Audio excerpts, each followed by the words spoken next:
एक विमान हादसे ने बोइंग के शेयरों में तबाही ला दी।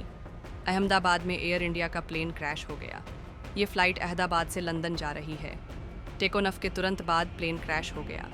ये विमान बोइंग कंपनी का 787 बी ड्रीम लाइनर विमान था। इस हादसे के बाद बोइंग के इस विमान पर सवाल खड़े हो गए।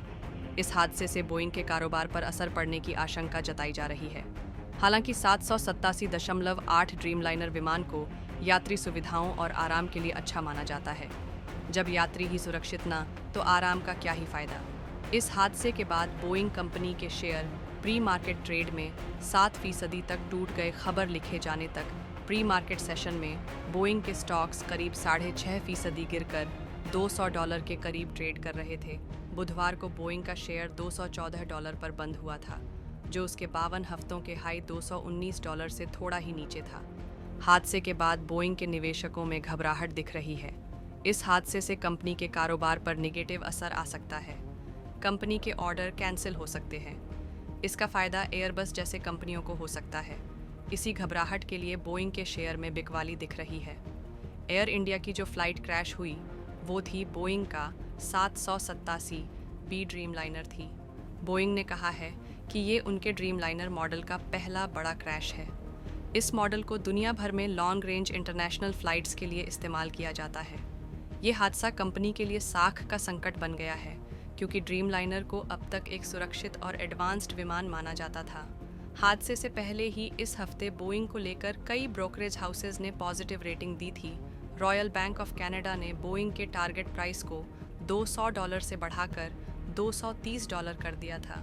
बर्नस्टाइन ने अप्रैल में रेटिंग को अपग्रेड कर आउट परफॉर्म की रेटिंग दी, लेकिन अहमदाबाद हादसे ने इस पूरे सकारात्मक माहौल पर पानी फेर दिया।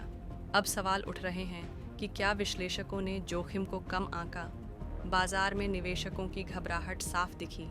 एयर इंडिया ने हादसे के तुरंत बाद एक इमरजेंसी सपोर्ट सेंटर एक्टिव किया है।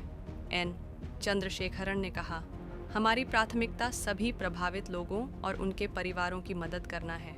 राहत और बचाव कार्य के लिए हम हर संभव सहायता दे रहे हैं। एक विशेष सहायता टीम को एक्टिव किया गया है, जो यात्रियों के परिवारों को सूचना और मदद प्रदान कर रही है। बोइंग 787 ड्रीमलाइनर को 2011 में लॉन्च किया गया था। ये विमान हल्के कंपोजिट मटेरियल से बना होता है। लंबी दूरी की उड़ानों के लिए आदर्श माना जाता है। इसमें फ्यूल एफिशिएंसी, कम शोर और मॉडर्न कॉकपिट सिस्टम्स जैसे फीचर्स होते हैं। लेकिन अब सवाल उठता है, क्या एडवांस टेक्नोलॉजी से लैस विमान भी पूरी तरह सुरक्षित है?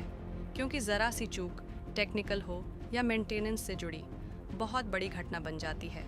इस हादसे की वजह से बोइंग को कानूनी, रेगुलेटरी और मार्केट संबंधी चुनौतियों का सामना करना पड़ सकता है। FAA यानी फेडरल एरोस्पेस एडमिनिस्ट्रेशन और DGCA इस हादसे की जांच कर रहे हैं। अगर ये किसी तकनीकी खामी का नतीजा निकला तो बोइंग के दूसरे मॉडल्स पर भी असर पड़ सकता है। एयर इंडिया का यह हादसा सिर्फ एक कंपनी की नहीं, बल्कि पूरे एविएशन सेक्टर की आंखें खोलने वाली घटना है। बोइंग जैसे बड़े नाम भी सुरक्षित उड़ान की गारंटी नहीं दे सकते अगर छोटी गलतियां समय पर ठीक न की जाएं। इस हादसे ने साबित कर दिया कि सिर्फ टेक्नोलॉजी नहीं, सुरक्षा प्रक्रिया और मानवीय निगरानी भी उतनी ही ज़रूरी है।